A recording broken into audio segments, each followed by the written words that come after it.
Jangan-jangan, saya bisa salah, bisa dianggap sebagai sebuah harapan baru. Yang bukan petugas partai gitu, Bung. Saya nggak mau bilang itu, tapi yang jelas orang yang baru tadi mungkin bisa dianggap memberi harapan baru. Baru muda dan iya. Anak presiden. Gitu ya. Tidak ada lagi partai besar yang marah ya kan? Iya. Oh itu tujuannya gerogoti gue, bukan. Ini cuma mengganggu sedikit-sedikit. Nah, kalau ada yang mencalonkan orang seperti Mas Gibran, mungkin PSI akan dukung.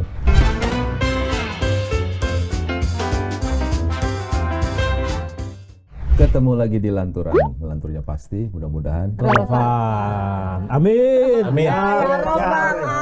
Amin. udah diganti, nggak boleh amin, asik. Asik. Asik. Amin. Anies. Nggak tahu. Hari Bro, kita manggilnya bukan bro lagi katanya. Arahan ketua umum baru Yang nggak baru. boleh. Bukan nggak boleh, dipersilahkan, nggak harus bro and sis. Mau Jadinya? manggil mas, mau manggil bung, mau manggil nama. Jadi kita panggil bung aja lah ya. Iya, Bung kalau Andi. Senyamannya. Kalau saya tetap Bung. Bung. Siap. Sehat ya. Bung Andi. Siap. Bung Andi, sehat semua ya. Gimana? Nyalak lagi? Nyalak Ini? dong. Nyalak. Gimana? DPR, Saya masih kali DPR? ini akan maju di Jateng 1 DPR Jateng 1. RI. Oke. Itu Kota Semarang, Kabupaten Semarang, Kendal, Waduh. Salatiga. Double Ini kayak Sarangnya banteng itu. Ini kayak Harus makin- baik-baik sama Nggak, tapi ini apa?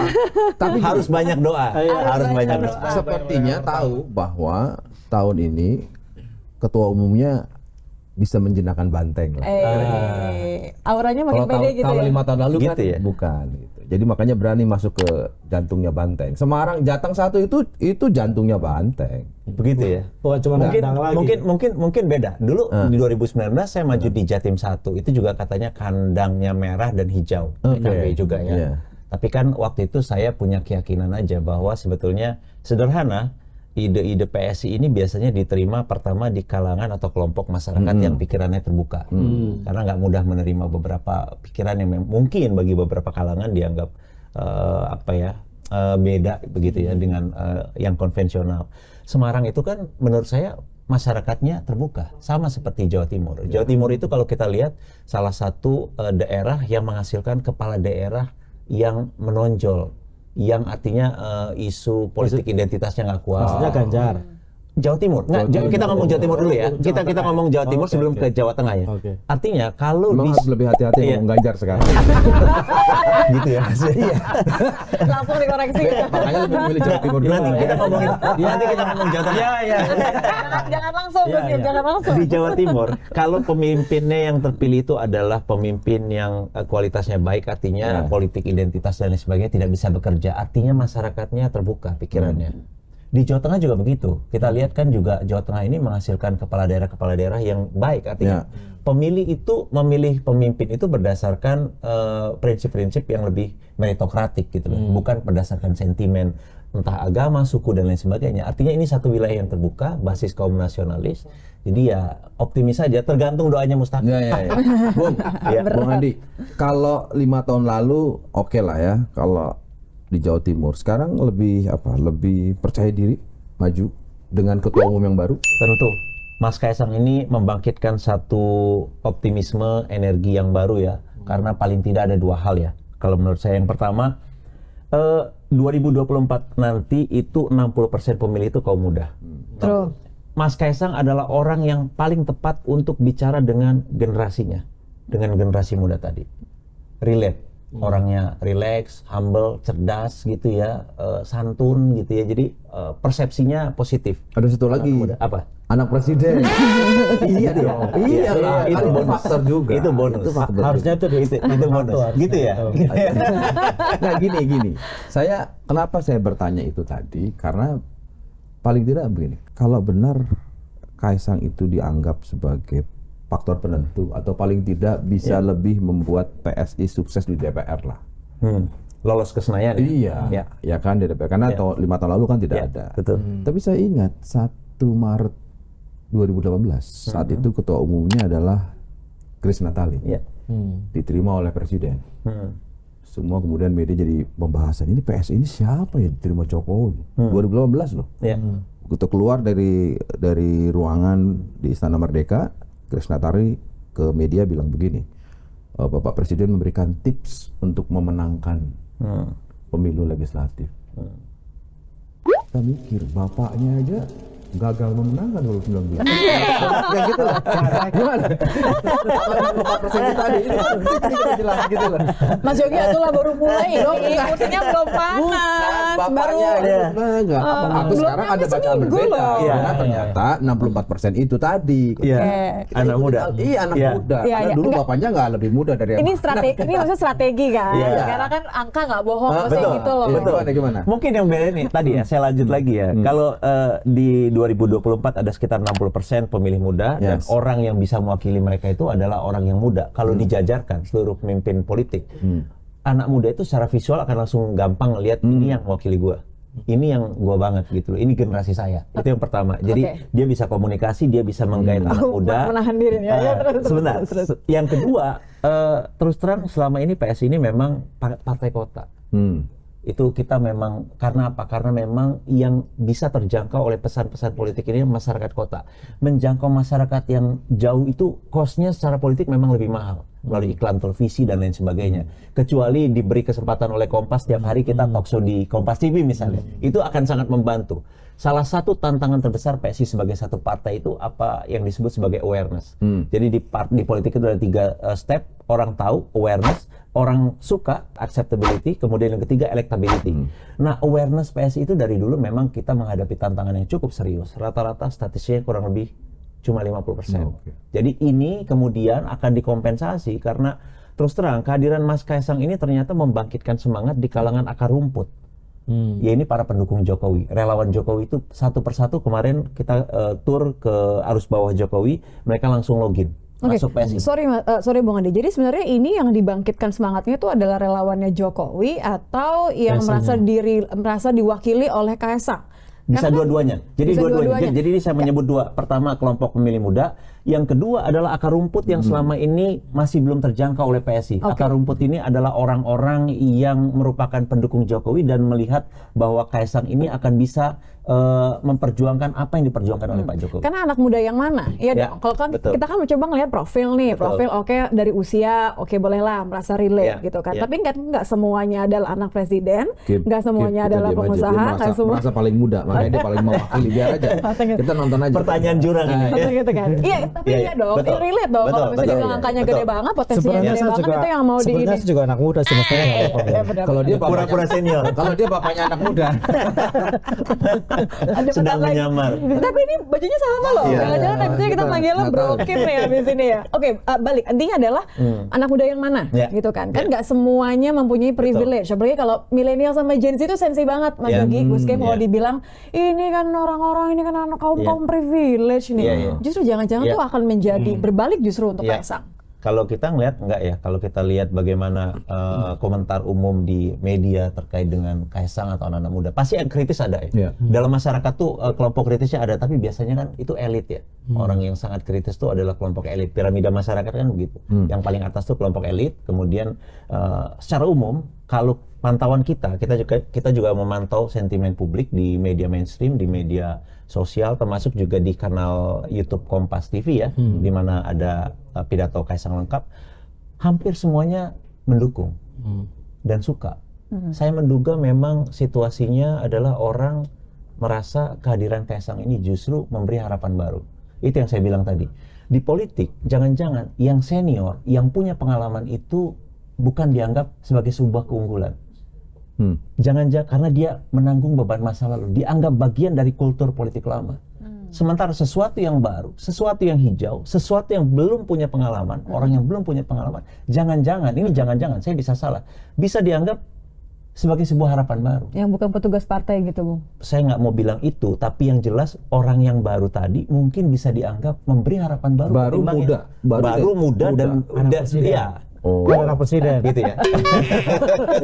Jangan lupa. Itu bonus katanya. Itu bonus. Iya. Kan gak mungkin juga nih dia masuk PSI tiba-tiba jadi ketua umum kan. Nah, gitu ya. Mulai jurang. Mulai ngeri. Mulai ngeri. Jadi benar sih, benar sih nih. Jadi ada juga, Bung. Jadi orang bertanya juga, hebat juga ya baru dapat KTA langsung jadi Ya, ketua umum. 3 hari ya? Ya. 3 hari ya? 2 hari, 3 hari. 3 hari. 3 hari yang Satu. panggung mukanya, panggung belakangnya kita mau tanya, gitu kan? Apakah diantar sama siapa, datang sendiri, dijemput? Jadi ceritanya gitu. gimana si Mawar ini bisa masuk Iya. ke Tanah Abang? Namaku Mawar, bukan nama sebenarnya. Saat ini, aku sudah memantapkan hati untuk masuk ke politik.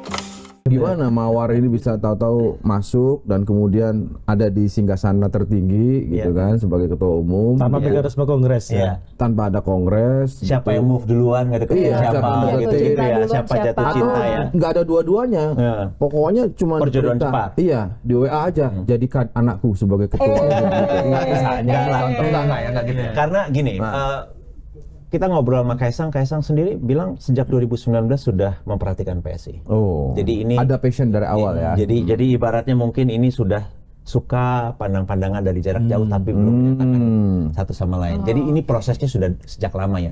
Sejak sebelum 2019 di pemilu 2019 Kaisang sudah memperhatikan PSI. Ini jadi ada ketertarikan, ada kesukaan. Artinya dia merasa relate dengan apa yang diperjuangkan oleh PSI. Itu sesuatu yang penting ya. Bahwa dalam perjalanan waktu itu semakin intens. Kaisang sendiri dekat dengan Bro Giring, dekat dengan ada beberapa pengurus kita, anak-anak kita, ada William dan lain sebagainya. Itu ada komunikasi. Di situ mulai merasa bahwa oke, kelihatannya ini sama-sama nih. Kita merasa Kaisang ini figur yang beda gitu ya. Mungkin orang nggak hanya melihat dia apa yang dilihat di podcastnya, tapi di belakang layar ketika bicara hal serius kita juga merasa kualitasnya bagus. Nanti saya akan bicara tentang poin ini ya. Jadi kemudian di sisi lain dia juga merasa apa yang diperjuangkan PSI ini kok baik ya, sama dengan apa yang saya inginkan. Dan ketika dicalonkan menjadi atau disebut sebagai kandidat PSI untuk calon wali kota Depok, di situ juga sambutan publiknya bagus. Jadi mungkin dari sana ada perasaan bahwa ada panggilan politik gitu loh untuk masuk ke sektor publik, apa yang disebut anak muda, saya ingin masuk ke sektor publik, saya ingin bergabung di partai yang masih baru, di partai yang masih belum besar lah bahasanya gitu ya. Jadi itu yang prosesnya kurang lebih seperti itu. Jadi ini proses yang panjang juga saya pikir, saling lihat, saling lirik, saling pandang, akhirnya sampai Oke Bung, kalau itu mungkin kita bisa paham lah. Mustaqim pun mungkin juga dari awal sudah, bahkan mungkin dari mulai tahun 2020 udah melihat tuh partai mana. ya. Tapi bermimpi saya jadi ketua umum nggak berani. Gitu loh. Ini kan enak banget melihat dari 2018 atau kemudian masuk jadi ketua umum. Iya, Karena kita ingin tahu prosesnya aja. Iya. Nah, ya, ini Pengen juga betul. jadi ketua umum partai politik. Boleh. Tapi bermimpi aja nggak Tapi berani. dia masalah Mustaqim adalah dia nggak berani masuk politik dulu. Itu syaratnya kan itu dulu. Oke. Berani nggak keluar dari zona Belajar nyaman? dari kasusnya Kaisang itu. Berani nggak dari zona nyaman? Keluar Tapi gini, dulu, Kim. banyak orang mempertanyakan proses kaderisasi Ya, ya. Tapi betul. kita justru harus mengembalikan ini kepada pertanyaan umum dulu. Pertanyaannya, kita puas nggak dengan kaderisasi partai politik pada umumnya saat ini? Oke. Kalau misalnya kita puas, kita menganggap bahwa proses itu adalah proses yang baik dan benar, kenapa misalnya persepsi publik terhadap partai politik begitu buruk? Partai politik itu seluruh pollster itu konsisten setiap ngeluarin survei institusi yang paling tidak bisa dipercaya apa? Partai politik, bener nggak? Pertanyaannya bisa dibalik nggak? Partai yang kaderasinya udah terdeteksi seperti itu dianggap buruk, apa yang enggak gitu? Nah, enggak ya, bisa juga begitu. Enggak, bisa juga logika seperti itu atau logika sebaliknya, Kim. Jadi kalau kita merasa bahwa persepsi itu muncul karena kegagalan kaderisasi atau misalnya jangan-jangan apa yang disebut sebagai kaderisasi di partai yang normal ya, dalam situasi yang normal, itu jangan-jangan adalah cara atau alasan yang membuat untuk menghambat anak muda untuk menduduki posisi strategis. Jangan-jangan ada sesuatu yang beku, sesuatu yang mentok di sana, sehingga nggak mungkin untuk menduduki jabatan penting.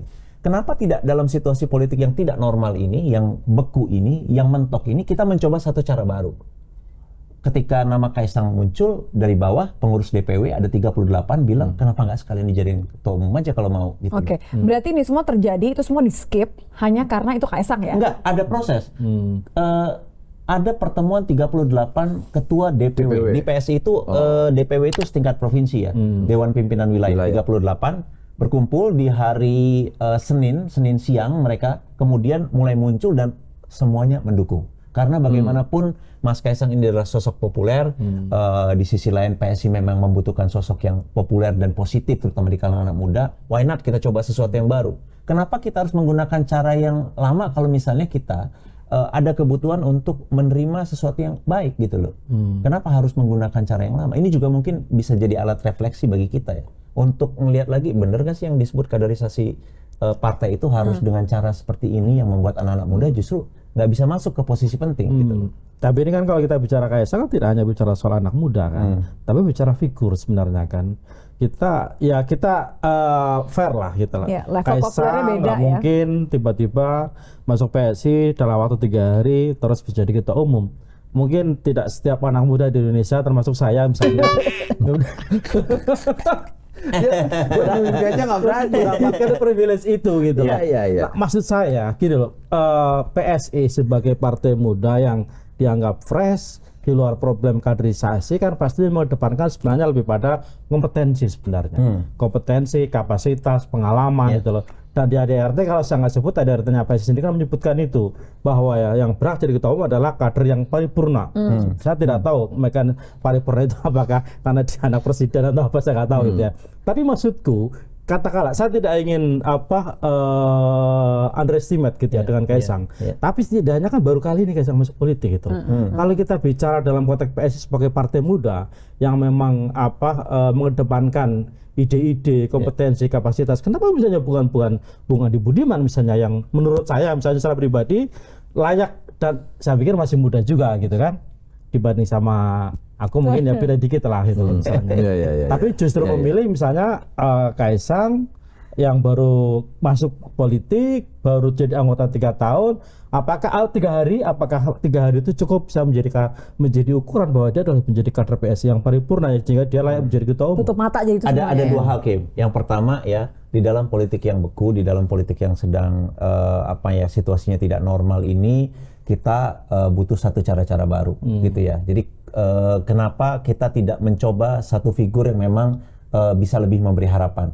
Orang muda seperti Kaisang ini adalah jawaban atas itu. Kemudian yang kedua, kalau dibilang soal privilege ya, bagaimana ini disebut sebagai privilege atau cara yang instan? Kaisang ini milih partai yang suaranya saat ini baru 1,89% di pemilu yang lalu. Waktu pemilu tinggal 5 bulan. Ini bukan satu jalan yang mudah. Ini adalah satu keberanian untuk memilih PSI ini. Kalau misalnya dia bergabung di partai besar, aman pasti ya. Tapi ini PSI tinggal 5 bulan pemilu, bergabung di partai yang 1,89%, ini bukan jalan yang mudah. Nggak ada yang instan. Jadi kalau misalnya di dalam politik, kalau bisa tanya dengan para political scientist, mengubah satu partai atau menggenjot perolehan suara partai dalam waktu singkat itu bukan perkara yang mudah. Dan Kaisang itu memilih sebuah jalan yang sulit. Sebuah jalan yang nggak mudah tadi. Dan itu harus dihargai. Ada keberanian. Dan itu kalau menurut saya itu khas anak muda. Dia milih sesuatu jalan sendiri, dia minta pamit sama bapaknya, Pak saya izin mau milih jalan saya sendiri, nggak mudah. Dan kemudian soal keberanian, Kim. Kalau misalnya ya kita nggak berani ya di dalam politik yang tidak normal ini, kita tidak punya keberanian, kita nggak akan pernah punya wali kota sekeren Gibran di Solo. Gibran tuh prestasinya bagus, komitmennya dalam soal kebangsaan kuat. Tapi kan dan presiden dipuji. juga. Apapun, tapi dia berprestasi dan dianggap diakui prestasinya. Statistik nggak bisa bohong bahwa kemajuan Solo di bawah Gibran itu bagus. Artinya ada keberanian. Dulu kalau masyarakat Solo tidak punya keberanian untuk memilih sesuatu yang baru, melihat politik dengan cara yang normal, mungkin Pak Jokowi nggak akan pernah kepilih jadi wali kota, nggak akan pernah jadi gubernur Jakarta atau bahkan menjadi presiden Indonesia. Jadi kalau kita sudah berkali-kali mencoba cara yang sama dan terbukti itu tidak berhasil, kenapa tidak mencari sesuatu yang baru yang bisa lebih memberi harapan? Nah, itu pertanyaan penting dalam politik kita. Kalau Bro Andi menyampaikan begini, kayaknya kita mesti ikuti juga logikanya bahwa nggak ada salahnya juga kalau seorang anak presiden masuk ke partai politik dengan tujuan yang baik, nggak apa-apa aja masuk dari situ. Artinya, oh jangan-jangan ini bagian dari untuk menjaga komitmen seorang presiden yang ingin meneruskan ide, gagasan, legasinya. Ada anaknya, ditangkaplah oleh partai anak muda supaya gap generasinya itu yang selama ini terjadi di banyak partai politik itu bisa diminimalisasi. Kenapa nggak masuk dari situ? Kenapa saya bilang begitu? Karena saya ingat betul Grace Natali itu menyampaikan begini. Ya saya nggak tahu karena Bapak Presiden belum tahu siapa pilihan kita. Ketika ditanya PSI ini benar. Capresnya siapa? Iya. Karena kita anggaplah Pak Presiden dan selalu mengatakan ya masih banyak sinetron-sinetron politik. Jangan ke susu. Ojo ke susu. masih nunggu. Dari situ saya melihat bahwa satu, anaknya benar, itu memang otentik anaknya, nggak usah digugat, nggak usah didiskusikan lagi. Tapi poinnya adalah bagaimana kita bisa melihat hal yang baik ketika seorang presiden menugaskan anaknya masuk ke partai politik yang katanya partai politik belum ada di Senayan. Satu yang patut kita tanyakan, apakah ada target dengan masuknya Kaisang? Berapa persen ini nanti dapat perolehan suara? Itu bagian dari tugas ketua umum dalam konteks tanggung jawab seorang ketua umum. Kedua, apakah sejauh mana nih dukungan dari presiden dalam konteks menjaga legasinya? Kenapa? Yang bisa kita timbang, adakah abuse of power di situ? Kalau nggak ada, yang kenapa enggak? Karena dari awal presiden sudah mengatakan saya akan cawe-cawe dalam konteks apa? Menjaga giant leap, menjaga kesinambungan. Kalau itu diramu menjadi hal yang baik dan itu menjadi ide gagasan kepada anak muda. Tapi hari ini saya belum mendengar itu dari kawan-kawan PSI. Mungkin benar kan? Jadi nggak apa-apa, betul. Memang ini bagian dari pesan besar seorang presiden yang mau masuk ke partai yang senior-senior susah, pintunya udah buntu. Masuklah ke PSI dengan potensi 64%. Itu bayangan saya. Saya bukan konsultannya PSI loh, tapi maksud gue tuh tadi mendiskusikan, gue pikir kenapa nggak dari situ aja. Sekalian ini ngomongin legacy berarti ya. Iya. Ini ngomongin arahan Pak Lurah nih maksudnya. Apakah itu arahannya? Well, bukan arahan, tapi clear ya. PSI itu dari dulu juga punya visi yang sama. Kita merasa bahwa itu tadi Pak Jokowi berkali-kali bilang, kesempatan kita itu cuma 13-15 tahun, kita akan maju atau enggak. Bagaimana kita memanfaatkan atau menjaga agar momentum ini tetap ada di tracknya gitu loh. Nah, kalau misalnya itu bisa diwujudkan melalui PSI dengan cara meloloskan PSI ke Senayan, memastikan apa yang akan dikerjakan PSI Pak Jokowi ini terus berlanjut, why not gitu loh. Betul kan? Karena sekali lagi di dalam desain politik kita, presiden itu tidak bisa mengambil keputusan tanpa persetujuan DPR. Bahkan mengangkat duta besar itu harus mendapat persetujuan DPR. Jadi ini memperlihatkan satu desain politik di mana eksekutif ini tidak bisa bekerja tanpa dukungan legislatif. Kalau misalnya legislatifnya tidak berubah, tidak ada satu kekuatan politik baru yang bisa mengawal apa yang menjadi agenda penting ini nggak akan pernah bisa terjadi. Itu pertama. Jadi terima kasih Mas Yogi sudah membantu menjelaskan. Sebetulnya memang itu. Jadi kita ingin memastikan. Tapi aku mencatat satu diksi yang menurutku menarik. Yang mana Kenapa kalau ada satu partai politik yang bisa masuk presiden diloloskan gitu loh. Diloloskan untuk masuk parlemen. Enggak, bukan diloloskan, harus berjuang loh, Kim. Jadi ini bukan karena begini juga. Ini yang hal yang kedua ya. Pemilu di Indonesia sejak reformasi itu pemilu yang jurdil. Semua lembaga internasional, lembaga nasional itu memberi skor yang baik tentang pelaksanaan pemilu di Indonesia. Data terakhir Economist Intelligence Unit 2002 kalau nggak salah atau 2001 memperlihatkan skor pelaksanaan pemilu di Indonesia itu 78 dari 100. Itu angka yang bagus banget. Angka yang bagus banget, terbuka. Jadi kita tidak bisa menyebut kalau misalnya ada potensi atau upaya untuk memobilisasi kekuatan politik atau kecurangan dan lain sebagainya untuk meloloskan. Kalau PSI lolos, ya lolos karena memang kuat, karena ada Kaisang, atau mungkin para pendukung Pak Jokowi melihat sinyal bahwa PSI ini akan mewakili apa yang mereka rasakan sebagai programnya Pak Jokowi, cita-cita Pak Jokowi. Dan itu nggak salah dalam politik. Nggak ada yang salah dalam hal itu. Kalau misalnya ada seorang pendukung presiden yang tingkat approval ratingnya 80%, net approval rating tertinggi di antara seluruh pemimpin dunia itu, jangan lupa. Kemudian para pendukungnya ngerasa ini saya kemana? Dan kemudian ketika melihat ada Kaisang maju dan kemudian memperlihatkan komitmen PSI yang selama ini memang pingin upaya atau perjuangan Pak Jokowi ini dilanjutkan, kemudian mendukung PSI. Itu kan cara yang demokratis juga. Tidak ada yang salah dengan itu. Bahkan ada lagi yang tidak lebih salah dari yang disampaikan Bro Andi. Kalau sabar sedikit nunggu presiden purna, bisa jadi Jokowi ketua umumnya. Gitu ya. Itu lebih meledak gitu ya. Gitu ya. Cuma pemilunya udah lewat. Artinya apa? Kalau begitu, kenapa kemudian Kaisang dimajukan? Artinya memang punya target jangka pendek ini untuk memenangkan pemilu 2024. Kita harus akui dulu dong. Memenangkan PSI di pemilu 2024. Paling tidak masuk. Yang kedua, tadi potensi kelompok relawan Jokowi itu yang katanya sempat ke Pak Prabowo, sempat ke Ganjar. Dan ada sebagian yang disuruh sabar, ojo gusa-grusu di Bogor, kan begitu kan. Nah, kalau tadi penjelasan Bro Andi ini kan kira-kira ini potensi diambil nih, karena ternyata relawan-relawan Jokowi itu semua suka dengan Kaisang, begitu? Atau ini kan artinya kita melihat gini, kalau punya target minimal lolos ke Senayan, berarti kan realistisnya bisa lihat siapa yang mau diambil nih. Paling tidak, dari relawan Jokowi. Kan di pidato juga Kaisang sebutnya langsung relawan Jokowi. Sebab gitu kalau kan. nyebut anak muda 64% kan abstrak, belum tahu yang mana, di mana posisinya. Tapi yang sudah terklaster kan ya Jokowi. Disitulah kemudian saya tadi bilang, langsung aja sebut. Memang PSI ini mendapatkan tugas dari Jokowi untuk menang dan lolos ke DPR, untuk mengubah konstelasi DPR selama ini yang bikin repot dia selama 10 tahun menjadi presiden. Amin. Kan gitu kira-kira kan?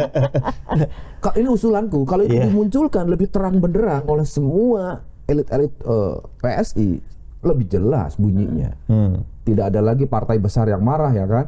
Oh itu tujuannya gerogoti gue, bukan. Ini cuma mengganggu sedikit-sedikit. Enggak lah Mas Yogi. Enggak ya? Kita pertama gini ya. Saya pikir kan Mas Kaisang kan sendiri bilang meminta agar relawan-relawan Jokowi yang belum berpartai, non partai untuk bergabung ke PSI. Jadi sekali lagi ini adalah satu sikap yang saya pikir simpatik ya, bahwa kita ingin berjuang bersama.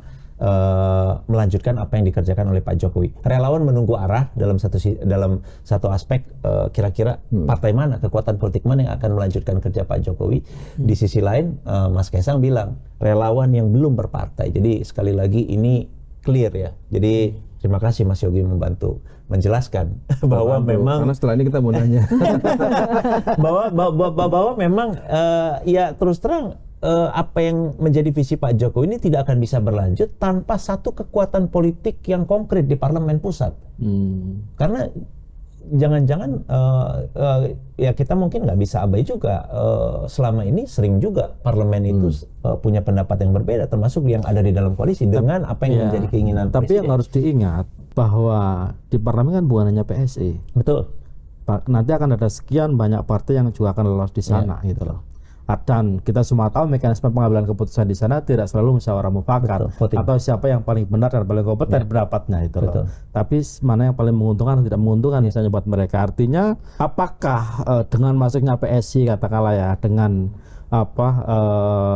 mengambil Kaisang katakanlah lolos parlemen berapapun nanti ya hasilnya itu loh, itu bisa menggaransi bahwa PSI akan mengubah atau memastikan bahwa setiap keputusan dari parlemen itu selaras dengan program yang sudah dilanjutkan oleh Jokowi, siapapun presidennya. Ya minimal kan ada satu kekuatan politik yang akan merepresentasikan satu suara. PSI kan selama ini konsisten mendukung atau sepakat memperjuangkan apa yang menjadi legacy atau visi Pak Jokowi itu akan untuk terus dilanjutkan.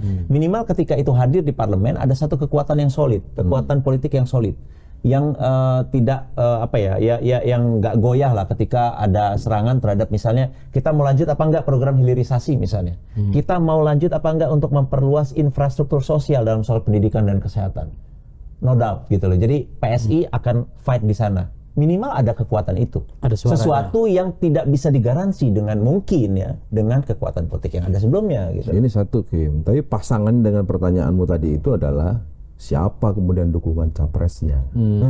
Itu satu, nggak mungkin jalan sendiri. Itu tadi, karena dua sisi mata uang, legislatif, satu lagi siapa presidennya. Nah, yang seingat kita kan baru saja tapi dengan maksudnya kan? Kaisang udah aman lah Mas. Kemana? Lihat tinggal mana Pak Lurah akan mengarahkan dukungan udah aman, udah dikapling. Itu problemnya kan udah mengalir dukungan ke Ganjar. Jadi ke Ganjar tuh dianulir atau masih gimana sih? Kita nggak pernah nganulir loh, nggak pernah. Tapi kita waktu itu mengambil sikap untuk menunggu situasi politik dan akan mempertimbangkan siapa yang akan menjadi calon wakil presiden. Itu jadi isu yang penting. Kenapa? Jadi belum dianulir ya? Belum dianulir. Opsinya masih terbuka. Jadi pertama begini, kita terus terang aja, kita jujur kalau kita melihat kandidat yang ada sekarang gitu ya. Apakah ada kelemahan, ada kekurangannya masing-masing, tapi ada nggak sesuatu yang bisa membuat hati kita tergerak seperti yang kita rasakan di pemilu 2014 atau 2019 ketika Pak Jokowi maju? Itu pertama. Nah, kalau misalnya ada satu sosok yang bisa menggerakkan hati kita tadi gitu loh, menghidupkan kembali api, menghidupkan kembali harapan bahwa ini memang beda nih, ini baru, fresh, ini akan jadi the next presiden atau apapun pemimpin Indonesia masa depan. mungkin orang akan punya antusiasme kembali untuk memilih. Itu yang dirasakan oleh PSI, itu yang dirasakan oleh rekomendasi dari 38 DPW ketika bilang katanya, udah kita nggak usah buru-buru, kita tunggu aja siapa nih masing-masing itu nawarin wakil presiden yang mana, bisa memberi harapan nggak bagi Indonesia gitu. Berarti it comes to wapresnya ya, cawapresnya. Ya, salah satu yang akan menjadi pertimbangan. Salah satu opsi masih terbuka. Salah satunya akan diminta untuk memperhatikan perkembangan siapa yang akan diajukan sebagai calon wakil presiden. Dan juga sinyal dari Pak Jokowi. Termasuk siapa tahu kakaknya ketua umum. Nah, kalau ditanya misalnya gitu kan, kalau misalnya PSI boleh nyebutin gitu kan. Nah, ini kakak Kaisang kan juga udah sangat transparan gitu kan. Kalau boleh ditanya nyebutin kayak gimana cawapres yang diinginkan sama PSI untuk kemudian kakaknya Kaisang. Iya, Bobi. Itu kakak ipar. Juga ketemu gede bisa kan udah masuk nama juga atau kakak yang di kaosnya kan juga bisa gitu kan gitu ya? Atau kriteria enggak nama aja kalau ada yang mencalonkan orang seperti Mas Gibran mungkin PSI akan dukung. Karena apa? Ya, ini clear kan? Orang seperti Mas Gibran. Iya, orang yang bisa memberi harapan baru tadi. Bisa seperti Mas Gibran. Iya. Kalau ada kandidat seperti itu orang seperti Gibran aja mau didukung, apalagi Gibran ya. Nah, kan gitu ya kira-kira ya. Ini konkret berarti. Ya tapi ya itu suka nih aku kalau sebut-sebut nama gini suka. Itu berarti termasuk yang disarankan oleh Presiden Jokowi? Tidak ada pembicaraan tentang itu, tapi kita merasa bahwa harus ada satu wajah muda yang fresh yang bisa memberi harapan baru. Dan di antara stok politik yang ada, yang paling mungkin itu adalah kalau wajah muda yang fresh, kasihan Pak Prabowo dong, kan paling sepuh. Tapi kan ini kita bicara tentang wakil. Wakilnya. Kalau misalnya yang ada stoknya ini sekarang tidak bisa memberi harapan baru, minimal kita punya harapan. PSI berikutnya hati-hati ya kalau ngomong Prabowo ya. Begitu langsung terarah kelihatan banget kan ini wapres gitu ya.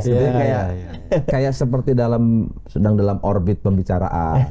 Tapi tetap ini just to be clear, berarti nggak peduli siapapun presidennya, tapi kalau wapres yang masuk kategori apa yang diinginkan PSI akan ngambilnya itu. Ya, karena terus terang apa yang menjadi atau kandidat yang ada sekarang ini punya kelebihan dan kekurangan masing-masing dan harus ada sesuatu yang lebih kuat daripada itu, sesuatu yang bisa menggugah perasaan orang. Dan menurut kami ya sekali tentu ini pandangan yang subjektif ya. Dan saya agak yakin ini akan didukung masyarakat yang luas ketika Mas Gibran misalnya bisa maju gitu ya. Pasti orang akan setuju. Jadi itu salah satu alasan PSI menggugat batas usia. Enggak, itu di luar. Sebenarnya kalau itu bisa dicek ya. Sejak awal itu PSI itu selalu kerjaannya kita men-challenge regulasi yang ingin membatasi anak-anak muda masuk di politik. 2019 itu kita judicial review batas usia minimum untuk kepala daerah pilkada. Kalah kita. Itu waktu itu. Nah, sekarang kita men-challenge untuk calon presiden dan wakil presiden. Banyak yang kita judicial review, macam-macam dari soal kebebasan beribadah dan lain sebagainya. Kita ada itu kan salah satu salah satu instrumen politik yang bisa kita perjuangkan karena kita masih belum punya wakil di DPR RI adalah men-challenge aturan yang kita anggap tidak adil atau misalnya membatasi anak-anak muda untuk berkiprah di politik gitu. Pertanyaannya kembali ke soal Kaisang. Kalau seandainya bukan anak muda itu yang mungkin dia brilian, dia jenius misalnya. Kalau bukan anak presiden, kalau masuk PSI apa kira-kira bisa langsung jadi ketua? Masih bete gitu karena nggak bisa jadi ketua. Apa gimana sih? Ya memang sekali lagi di dunia ini kan memang nggak ada yang ideal ya, Kim ya. Nggak ada yang ideal. Tapi ini kan sosok yang pas lah Kaisang ini. Profilnya pas, disukai orang, anak muda gitu ya. Followersnya banyak, followers dalam artian bukan hanya di media sosial, tapi kalau kita lihat komentar-komentarnya positif banget terhadap Kaisang ini. Karena ada yang yang di positif kan yang dikutip Bung ini kan yang positif, yang negatif kan juga ada kan. Misalnya ada komentar, jualan pisang aja gagal masa mau mimpin partai misalnya kayak gitu. Nah begini, kalau orang yang terjun di bisnis pasti tahu bahwa misalnya kegagalan itu adalah bagian dari upaya perjuangan merintis bisnis. Ada anak muda masuk ke dunia bisnis, memberi lapangan pekerjaan kepada banyak orang. Itu kan harus dihargai, itu kan yang kita inginkan. Selama ini kita mendorong entrepreneurship. Ada orang memulai usaha itu ya harus dihargai. 1-2 misalnya eksperimen gagal itu kan biasa. Di dunia bisnis misalnya taruhlah Tanya aja misalnya siapa pengusaha yang besar gitu ya, pasti ada 1-2 yang tidak berhasil, ada yang berhasil, itu kan biasa, itu bagian dari proses belajar gitu loh. Jadi biasa aja sih sebenarnya. Iya, bukan aku loh ya. Ini kalau ngutip orang ngomong loh. Iya. Itu kan dia cuma meng-compare. Iya. Dia tidak mempersoalkan soal anak muda yang berbisnis, tapi dia cuma meng-compare gitu loh. Lalu ngelola bisnis saja gagal, kalau mau mengelola partai, apalagi misalnya nanti mengelola Jadi kita ngomongin soal Dulu kompetensi juga, track record Pak. kan. Kalau misalnya kita belum nyoba, kita nggak akan pernah tahu. Kecuali ya Gus Takim ingin nyoba yang sudah ada aja gitu, Tapi nggak mau berubah. berani bukan nekat dong, gitu dong. Maksudnya kan harapan sama Kaisang kan bukan berarti kalau nggak mau dianggap anak presidennya gitu kan yang jadi kartu utamanya kan kita pasti harus tanya, oke strateginya apa? Iya. Dari angka 1, sampai ke 4 itu kan jauh banget. Bukan hal yang mudah gitu kan. Iya. Ya, strateginya. Strategi dong, boleh kan? Oh, iya, Pak, iya Dibocorin pasti kan? pertama kan itu kamu gimana sih ngangkat Kaisang jadi ketua umum itu bagian dari strategi nih Tia, masa ditanya juga. Itu bagian dari strategi Iya, untuk iya, memenuhi iya, target iya. lolos ke Iya, long term ya.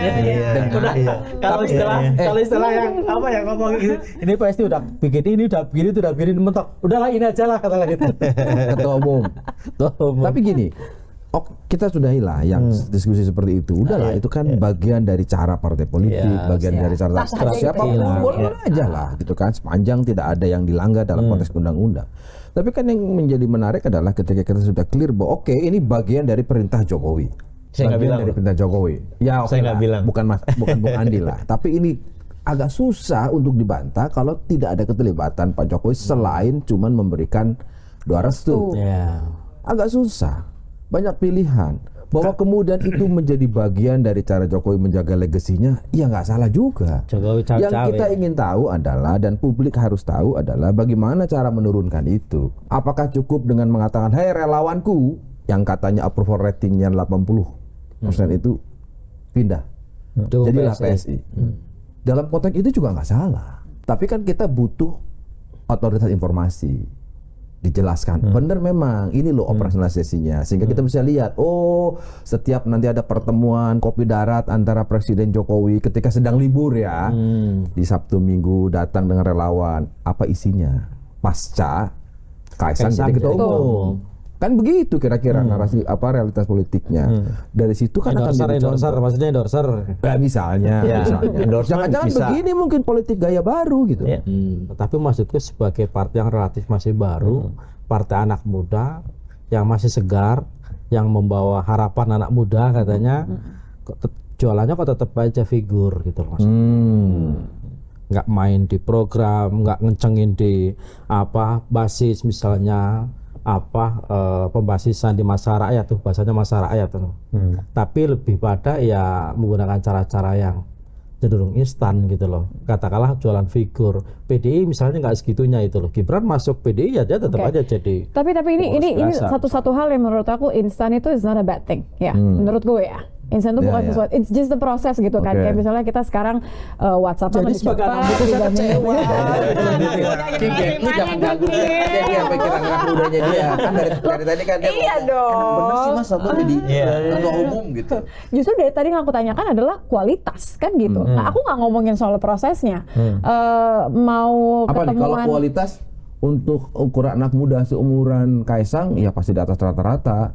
Tingkat pendidikannya iya lulusan luar Iya. gitu kan. Tapi Iya. aku memahami ketika Guski menanyakan bisnis aja kemudian belum terlihat sukses. Nah itu justru itu proses nggak masalah. Tapi apa yang kemudian bisa membuat PSI itu nggak cuma berani, ini berani apa nekat gitu? Maaf terlalu emosi, terlalu semangat kita. Kan sekali lagi kalau soal prestasi ya juga. Soalnya sorry keburu lupa Kenapa? karena belum Kaisang sudah bilang bahwa iya gampang nanti lewat jalur belakang tanda kutip. Itu justru aku mengkhawatirkan itu loh. Pak Insan tapi jalur belakangnya. Saya kan punya jalur belakang, pintu belakang ke Bapak. Nah. Oh, bercanda itu. Oh iya, bercanda. Iya, tapi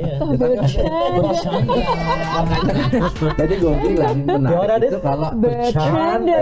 menarik Pakai kalau tangan kita tuh, coba menarik kalau kita kuda. diskusikan bagaimana itu aliran operasionalisasinya, Iya, iya. dukungan Pak Jokowi Implementasi. kepada anaknya itu menarik buat kita. Terus itu that's Bahasa the tebakan process. bukan adalah ternyata sekedar segampang mengubah dukungan relawannya yang tadinya ke dia selama ini 10 tahun sekarang Geser ke pindahkan ke PSI dan kemudian nanti ke siapa presidennya. Ini yang oleh Grace Natali bilang masih menunggu Karena Pak Jokowi masih mengatakan masih banyak sinetron-sinetron politik nanti gitu. Kalender 3 bulan tuh masih terlalu jauh lah. Bahkan kurang dari 24 jam aja masih mungkin berganti pasangan cawapres yang tadi dibilang sama Bu Hadi. Yang muda dan meskipun Jokowi bilang tahu dalamannya partai gitu ya. Tapi ini menarik loh. PSI itu kira-kira termasuk yang diintelin teman-teman. Enggak, dengan adanya anaknya gitu. Memang pinternya menyampaikannya sebelum anaknya jadi ketua umum. Presiden kan pasti terima report. Pas anaknya sarapan gitu kan. Gimana? Itu tadi yang tadi kita sampaikan kira-kira sudah ada diskusi belum? Ya ngomong-ngomong lah. Atau enggak dari latar belakangnya sebagai elit di PSI pasti tahu lah ada rapat terbatas. Ini enggak senyumnya beda kok. Tahu lah, ini awalnya gimana sih ke depannya? Kan nggak mungkin gini. Nanti akan ada arahan dari Bapak Jokowi maksudnya untuk menempatkan Kaisang. Terus dengan logika yang tadi dijelaskan, oke lah keterima masuk. Kan nggak mungkin berhenti di situ. Nextnya apa? Ya mungkin begini ya. Pak Jokowi ingin apa yang dikerjakan itu berlanjut. Di antara seluruh kekuatan politik yang dilihat bisa melanjutkan atau punya komitmen yang solid untuk melanjutkan apa yang dikerjakan itu PSI. Kemudian di sisi lain ya mungkin dengan masuknya Kaisang akan mengajak orang-orang yang mendukung Pak Jokowi ini untuk masuk ke PSI, dan itu sudah terjadi juga. Relawan-relawan istilahnya login ke PSI, masuk ke PSI. Kemarin kita ketemu dengan para relawan, mereka juga komit, kita langsung gabung ke PSI. Macam-macam konkret gerakan di darat maupun dalam bentuk memajukan kader untuk jadi caleg, jadi bacalek. Nah, ini kan memang dua hal yang bisa ditangkap ada kaitan, atau bisa tangkap sesuatu yang paralel aja gitu loh. Pak Jokowi punya kepentingan melanjutkan apa yang dia ingin menjadi legasinya, apa yang menjadi legasinya. PSI ingin melanjutkan keinginan Pak Jokowi, ya udah ketemu kepentingannya. Relawan, masyarakat di bawah, para pendukung Pak Jokowi menangkap sinyal itu. Nah itu yang mungkin disebut sebagai udah dari tadi ini ketawa. Ini bukan ada Budiman banget ini. Kita sudah sudah.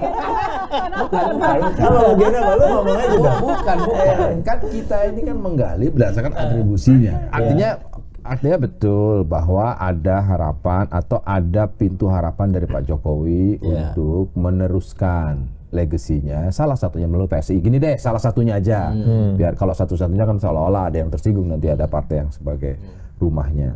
Nah, kemudian berikutnya apa nih? Oh, sudah ada relawan Jokowi sudah mulai login.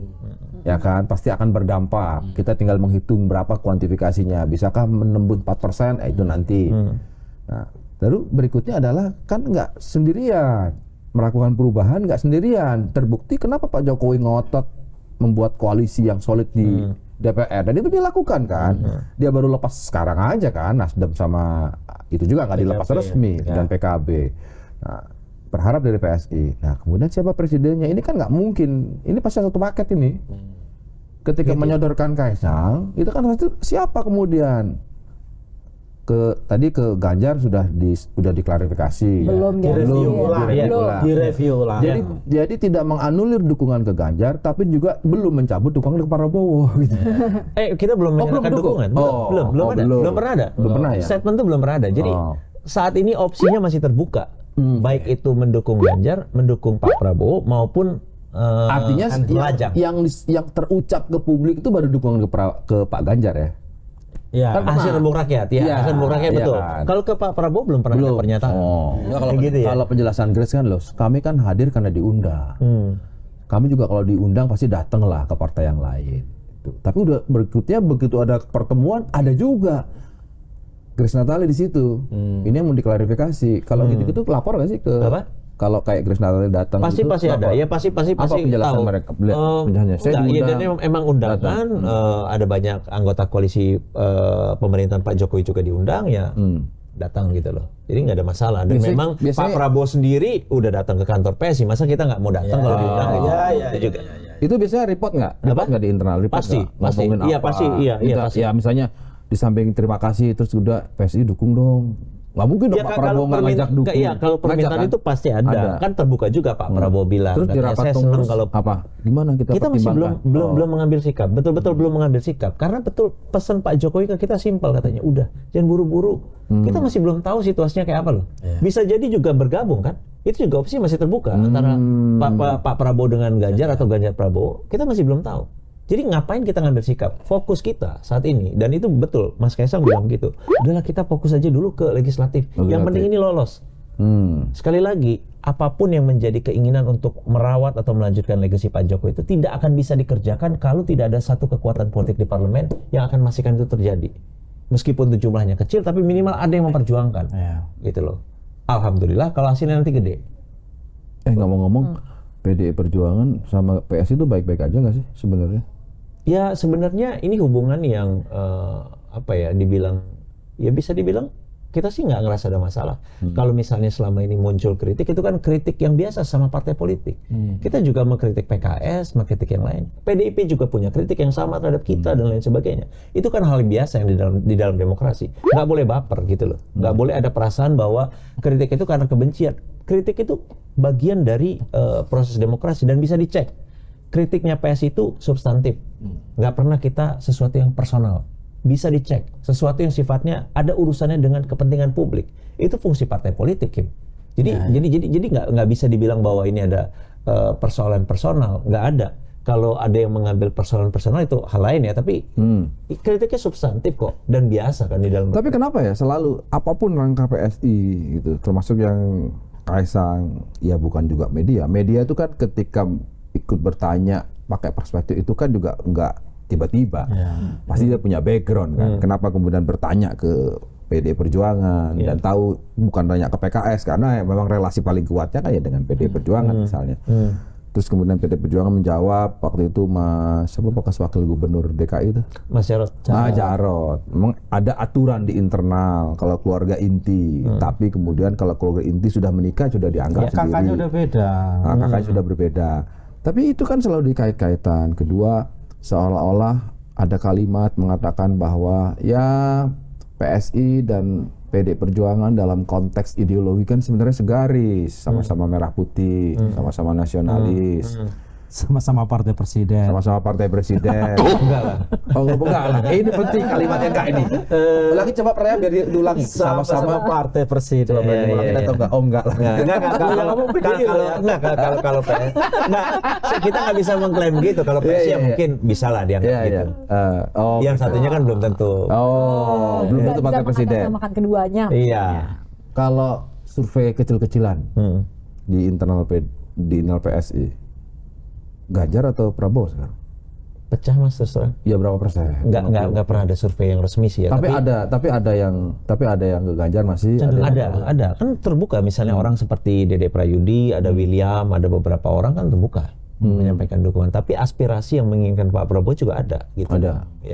Ya itu kenyataannya gitu loh. Dan selama ini kan kita nggak ada pretensi untuk menertibkan itu semua. Karena memang kita belum mengambil satu sikap. Jadi dibiarkan aja. Nah, gitu loh. Memastikan sekali lagi, kalau nanti di ujung yang dibilang masih lama itu, tapi kan tetap ada batasan, nggak mungkin melampaui batas akhir pendaftaran kan, mau nggak mau harus ada di sana sikapnya, meskipun tidak wajib bagi PSI karena tidak punya partai di parlemen. Dan Pak Jokowi mengatakan, oke, milih ke Presiden A, akan ikut atau akan menawar atau punya sikap sendiri? Atau tegak lurus, pokoknya 1000%. Apa kata Jokowi? Jokowi bilang ke Capres A, ya pasti PSI akan A. Atau Capres B, atau lihat dulu, atau minta waktu dulu untuk menanyakan kepada 38 DPW-nya. Paling gampang gini, kita bikin simpel aja. Di antara seluruh elit politik, kekuatan politik yang ada saat ini, yang paling bisa dipercaya siapa? Ketika terus terang, di antara yang ada sekarang, ya Pak Jokowi yang paling bisa kita percaya. Jadi ketika Pak Jokowi misalnya meminta kita mendukung salah satu kandidat, pasti kita akan ikut. Artinya betul ya, tegak lurus nggak akan ada keraguan. Nggak akan ada keraguan dengan pilihan Pak Jokowi. Sekali lagi di dalam politik itu ya kita mau ikut yang mana, percaya yang mana, elit yang mana. Sekalipun itu pilihan Pak Jokowi itu wakilnya nanti adalah Anies Baswedan.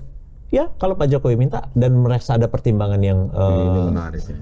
kuat tentang itu, Benar-benar kenapa? tegak lurus. Tapi itu kan nggak akan mungkin, Mas. Yang Mas siapa disebutkan, tuh? Yang wakilnya Anies Baswedan tadi. Dalam politik ini nggak ada yang nggak mungkin. Gitu ya. Kecuali Nggak menghidupkan mungkin. orang mati. Itu mungkin. Ini makanya sekali lagi aku tanya, kalau tahu itu wakilnya, sekalipun wakilnya Anies Baswedan. Iya, kalau memang Pak Jokowi merasa bahwa itu adalah satu pilihan yang terbaik buat Indonesia dan PSI kita akan dukung, percaya ya? dengan Pak Jokowi dan kita trust bahwa pilihan itu memang bagus, ya kita akan dukung lah. Gitu loh. Nah, lalu terakhir ini sebelum mengakhiri, dengan Gibran itu kan orang bilang 80% orang mengatakan sebenarnya betul ini, serius ini mau maju jadi cawapres. Saya ngobrol sama orang di warung kopi lah, tapi kalau ngobrol dengan PSI kan bukan di warung kopi nih. PSI ini orang deket Gibran lah. Gibran ya. Bertanya beda, Mas, siapa bilang? Loh, ya masuk lingkaran, buktinya adiknya jadi ketua umum. Gitu ya. Berarti kan deket dong. Iya. Ada pembicaraan-pembicaraan private yang mungkin pasti akan dibawa ke dalam forum partai. Menurut PSI, Gibran itu serius atau tidak dalam konteks cawapres? Saya rasa dia siap. Dia siap. Dia siap. Keseriusannya untuk maju? Sekedar meramaikan bursa atau apa? Saya nggak bisa jawab lebih dari itu karena yang berhak menyebut itu atau mengatakan itu kan Gibran ya. Tapi kalau ditanya, dia orang yang siap. Dan kalau dia siap, berarti otomatis PSI akan ada di belakang iya. Gibran. Oke. Iya. Ketemu lagi di Lanturan minggu depan. Terima kasih.